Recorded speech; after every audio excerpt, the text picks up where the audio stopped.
On the evening of August 14th, in the quiet town of Yucaipa, California, a frantic 911 call shattered the peace. What began as an ordinary night quickly spiraled into chaos, as the voice on the other end of the line trembled with fear and desperation. Rebecca Haro, a young mother, was inconsolable. Through sobs, she told dispatchers that her 7-month-old son, Emmanuel, had been ripped from her arms by a stranger. Her words painted a picture of terror, a mother's worst nightmare unfolding in real time. Rebecca explained that she had been changing Emmanuel's diaper outside a local sporting goods store, trying to soothe her fussy baby. Suddenly, out of nowhere, a man she'd never seen before lunged at her. He struck her with such force that she lost consciousness, collapsing to the pavement as her baby was wrenched away. When Rebecca finally came to, the world felt eerily silent. Her car door was wide open, the infant carrier lay empty on the seat, and Emmanuel was gone. The horror of that moment would haunt her forever. Within minutes, the chilling reports set off a massive law enforcement response. Police cruisers raced to the scene, their lights slicing through the darkness as officers prepared for the worst. Deputies swarmed the parking lot, cordoning off the area and searching for any clue that might lead them to Emmanuel. They interviewed a visibly shaken Rebecca, who struggled to recall every detail through her tears and confusion. News of the abduction spread like wildfire. The story, a mother attacked, a baby stolen, captivated the region. Authorities debated issuing an Amber Alert, knowing every second counted in the search for the missing infant. The tight-knit yucaipa community was paralyzed by fear, but also galvanized by a sense of unity. Neighbors gathered in the streets, holding candles and praying for Emmanuel's safe return. Volunteers quickly mobilized, printing flyers with Emmanuel's photo and distributing them throughout the town. Strangers offered comfort to Rebecca, while others scoured the area for any sign of the missing child. The idea that such a violent crime could happen in their peaceful town was unthinkable. Conversations on every street corner echoed the same disbelief and fear. As night fell, police floodlights bathed the parking lot in harsh white light. Officers combed every inch of the area, their flashlights cutting through the darkness, determined not to leave any stone unturned. Back at home, the silence was overwhelming. The empty crib, the untouched toys, and the absence of Emmanuel's cries created a void that seemed to swallow the Haro family whole. As dawn approached, exhausted officers left the scene with heavy hearts. The playgrounds remained empty, and the first night ended with no sign of Emmanuel, only a growing sense of dread and uncertainty. For Rebecca and the entire yucaipa community, the nightmare was only just beginning. The search for Emmanuel had become a desperate race against time, and hope was the only thing holding them together. The search for baby Emmanuel quickly escalates into one of the largest operations the region has ever seen. What began as a local effort soon draws in agencies from across the state, each bringing specialized teams and resources. The urgency is palpable. Every second counts, and the hope of finding Emmanuel safe drives everyone forward. Law enforcement establishes a central command post, transforming a quiet rural area into a bustling hub of activity. Officers coordinate search grids, deploy K-9 units, and meticulously mark maps to ensure no ground is left uncovered. The scale of the operation is immense, with teams combing through dense woods, open fields, and every possible hiding place. Overhead, helicopters sweep low, using thermal imaging to scan for any sign of the missing child.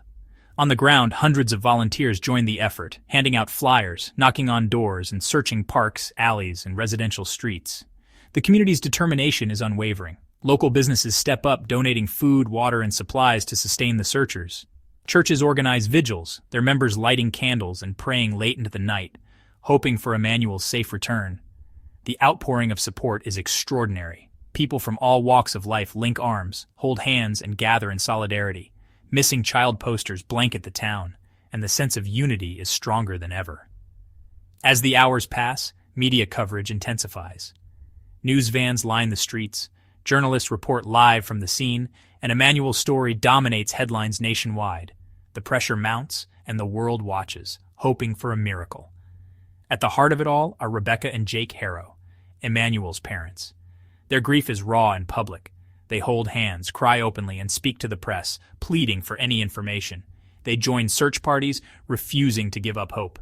The community rallies around them, offering comfort, leaving cards and flowers and showing unwavering support. Their pain resonates far beyond their small town, touching hearts across the country.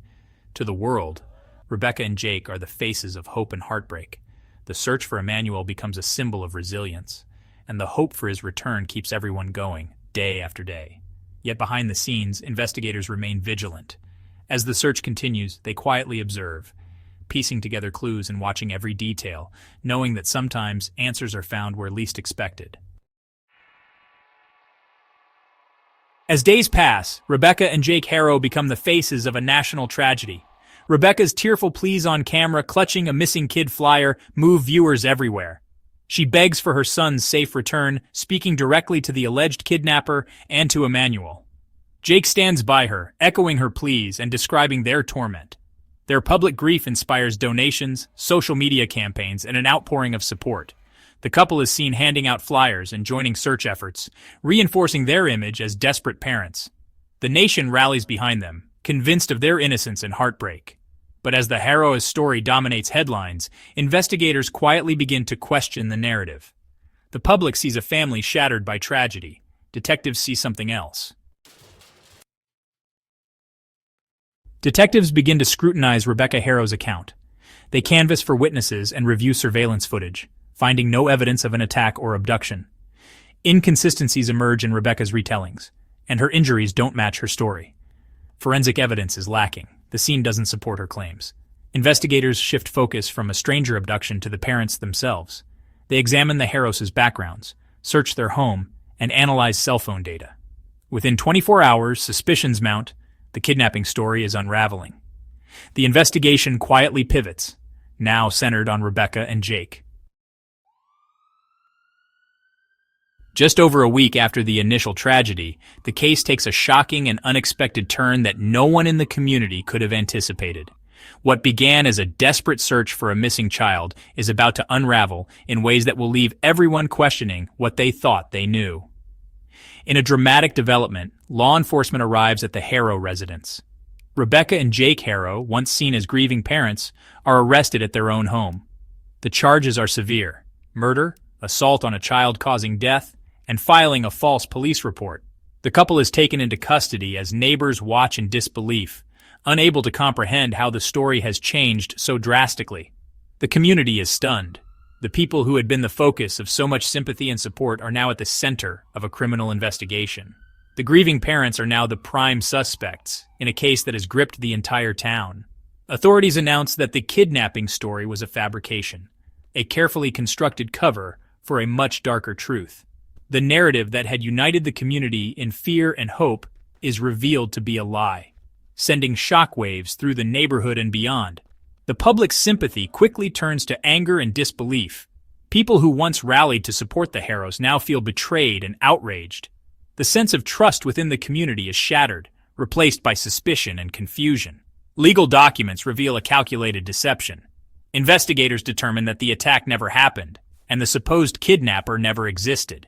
Every detail of the story is scrutinized, exposing inconsistencies and deliberate lies that misled both the police and the public. The Haros' emotional appeals, their tearful interviews, and the community search efforts are now seen in a new light. What was thought to be genuine grief and desperation is now alleged to have been a calculated performance, designed to manipulate public perception and divert suspicion. The focus of the investigation shifts dramatically. Instead of searching for Emmanuel alive, detectives are now piecing together what really happened inside the Haro home. Every clue is re-examined, every statement re-evaluated. As the search for the truth intensifies, the community grapples with a profound sense of betrayal. Parents worry for their own children, and neighbors question how such darkness could have existed so close to home. The real danger, it seems, was not from a stranger, but from within the family itself. The frantic search for a kidnapper comes to an end. Now the search for justice begins, as the legal system prepares to hold those responsible accountable for their actions. The nation is left reeling, struggling to process the shocking truth behind a case that has shaken the very foundations of trust and community. Prosecutors reveal a chilling timeline. Emmanuel was likely killed between August 5th and August 14th. For up to 9 days, Rebecca and Jake allegedly lived with the knowledge of their son's death. Their public pleas and search efforts were part of an elaborate cover-up. The timeline suggests premeditation and a calculated attempt to mislead. Every public appearance is now seen as an act of deception. Volunteers and law enforcement were searching for a child the parents knew was gone. The prosecution argues the kidnapping report was a planned lie, not a moment of panic. The story shifts from tragic loss to a tale of betrayal and horror. At a press conference, District Attorney Mikehestrin confirms the worst. The kidnapping was a hoax. The parents fabricated the story to cover up Emmanuel's death. Hestrin outlines the charges: murder and filing a false report, and thanks the community for their efforts. He acknowledges the emotional and financial toll of the search, all based on a lie. Investigators quickly identified inconsistencies and followed the evidence to the parents. The press conference marks a turning point. The case is now a homicide investigation.